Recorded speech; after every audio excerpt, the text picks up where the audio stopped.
Hello and welcome to Intentional Leadership, the podcast show that will help you break the barriers holding you back from the true life of significance you are meant to live.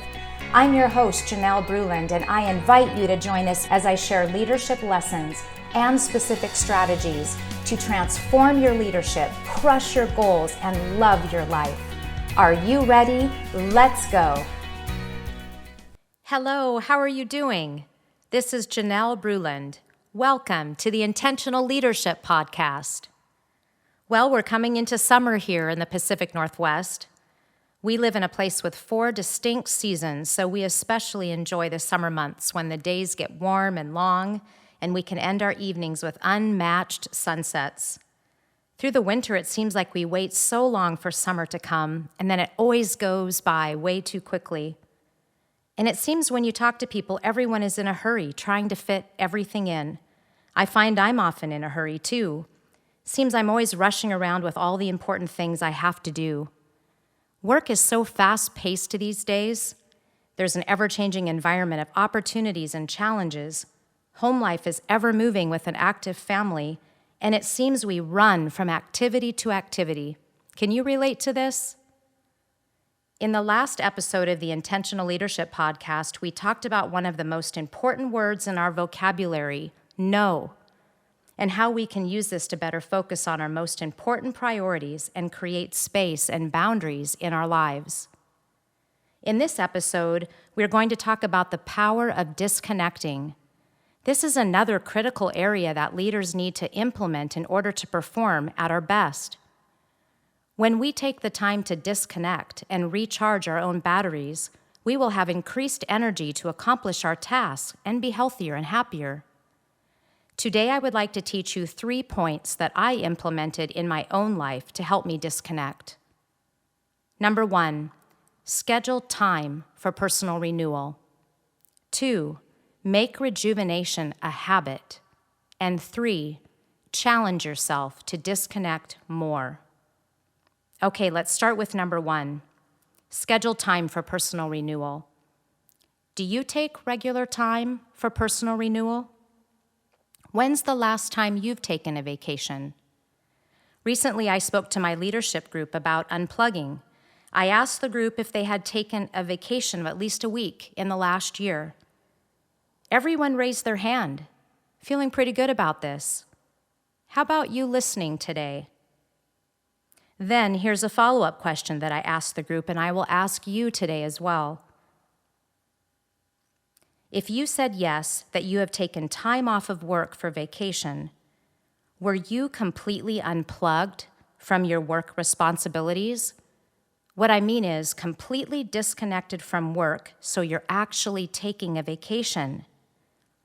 Did you go the full week without checking emails, without checking in with the office, without working on a project, without any business reading? Every hand in my group went down. In fact, there wasn't anyone who had truly disconnected for even 24 hours. My group was dissatisfied, as I find most executives are, with their work-life balance. Most of them couldn't think of one day in the last year that they hadn't checked their work email. Others said they'd take their families on a 1 or 2 week vacation in the summer, but they admitted to never fully unplugging from work. They take their work phones or laptops on the trip with them, and they check in with the office and spend time on work emails every day. I found in my own life and in working with and observing other executives that it's imperative to take time for regular personal renewal before we can be effective in our businesses. Perhaps as a result of personal beliefs or societal dogma, we think personal renewal is only for those who deserve it, an award for an achievement. The rest of us who are undeserving wear the hours we work like a badge of honor, boasting that we work 70 or 80 hours a week. Let me ask you, what would it look like in your life if you turned this around?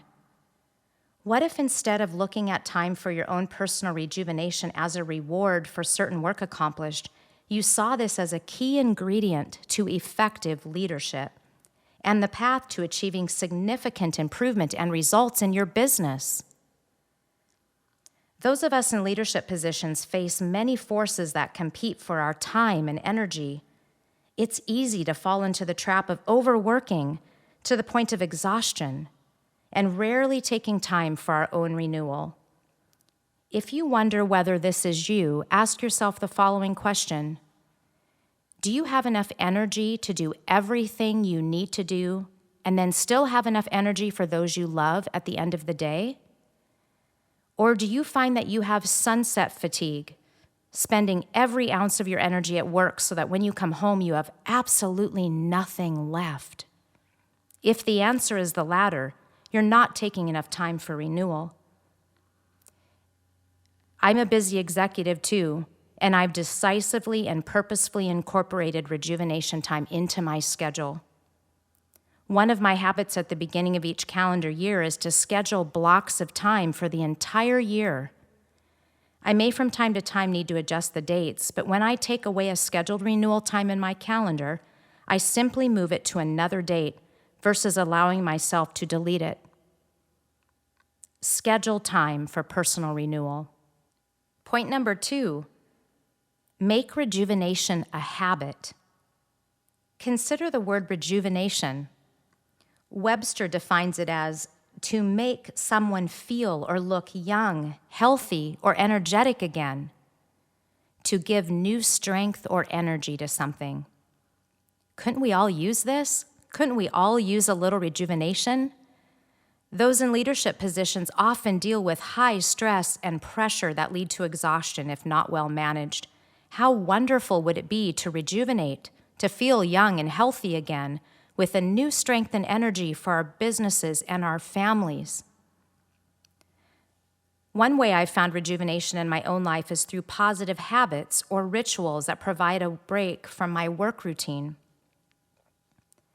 My parents instilled many positive renewal rituals into my life that I practice with my own family today. Growing up, we would have regularly scheduled meals together. Even though my dad, who is incredibly busy running his own dairy farm, he would take a break each evening for our family meal. If there was more work to be done, he would go back out to the farm after dinner, but he would religiously take this time with our family. Sunday was set aside as a day of rest, and my parents had strict rules for the type of activities allowed in order to provide rest and renewal for the week ahead. I admit I fought those boundaries as a child, but I now look back and I realize what a gift they were. We also took at least 1 week annually for a family vacation, and all family members participated. By putting some of these habits and rituals into my own life, I found it naturally creates a time of renewal that I would not sacrifice. Taking the time for rejuvenation is key to effective leadership. We set the example for those around us. Certainly, we want to bring our best selves to work. When we're fresh and we're operating with peak energy, we create a positive environment for our teams where they too can flourish. We can approach our work with renewed vigor and creativity. Your team members will look at you and see a renewed passion, and it's going to be electric and contagious. Imagine the ripple effects we could have on our teams when we show up in this way. Imagine what things could be accomplished if others followed our new example. Improved results, increased morale, even fun at work. So here's a point for you team leaders. When we're working all the time and we never disconnect, this is the example that we're giving to our team members at work. Are we contributing to our team's overwhelm? Are we taking it all on, or are we sharing the load? Do we show them that we don't take any time off, that we're available to answer our emails 24 hours a day, 7 days a week? Therefore, we expect them to do that too? Also, if you really like your work, you may have formed the bad habit of not taking time out for play. Think of your hobbies. Do you have any? What's the hobby you've stopped making time for? Biking, golf, photography? If necessary, schedule time in your calendar and start making this happen again. Have the beach party or the backyard barbecue. Better yet, book that week of vacation that you've been putting off. So point 2, make rejuvenation a habit. This will be positive for us and also create the example that we want for our teams. Point 3, challenge yourself to disconnect more. Evaluate your ability to unplug completely from work. When I asked you the question earlier of how much time you spend truly disconnecting, what was your answer? Are you able to disconnect for 24 hours? A week? Longer? My challenge to you is to schedule periodic and consistent breaks from your work, real breaks. This means literally unplugging from your work for a period of time. If this sounds impossible, start with a shorter period of time, even just a couple of hours, and work your way up. You will be amazed at the difference in yourself. Making this choice allows your team to step up and empowers them to perform. Consider this. When people get older and they look back on their life, they don't wish they had spent more hours at work. Instead, they regret that they didn't take more time with their loved ones. They regret missing out on that important event in a friend's life. They regret they didn't take that bucket list vacation. Don't let that be you.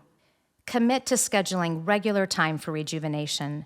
By faithfully renewing our physical, emotional, mental, and spiritual selves, we will have increased energy for our work, for our teams, and for our families. The result is the capacity to live more highly engaged and satisfying lives. Let's review what we have discussed in this podcast. The power of disconnecting is a critical area that leaders need to implement in order to perform at our best. When we take the time to disconnect and recharge our own batteries, we will have increased energy to accomplish our tasks and be healthier and happier. The 3 key points we covered today are, number 1, schedule time for personal renewal. If you don't already have this in your calendar, schedule some time now. 2, make rejuvenation a habit. Create a regular habit of taking a break. And 3, challenge yourself to disconnect more. Wherever you were on that scale of ability to really disconnect from work, I challenge you to double that. I've included in this podcast an exercise on disconnecting you can use to review what we've discussed today. You can download this for free at janellebruland.com/podcasts. Use this exercise for your own personal reflection, or these are also great to use with your team or your family. We release a new episode each month, and some months you will get bonus episodes. If you're enjoying what you're hearing, I would appreciate you sharing this content with others. My goal is to provide you high-value content each time. Thank you for taking the time to listen in today. If you have questions, please email me at janelle@legacy-leader.com. Remember, when you grow as a leader, your team will grow and your company will grow. You can transform your leadership, crush your goals, and love your life.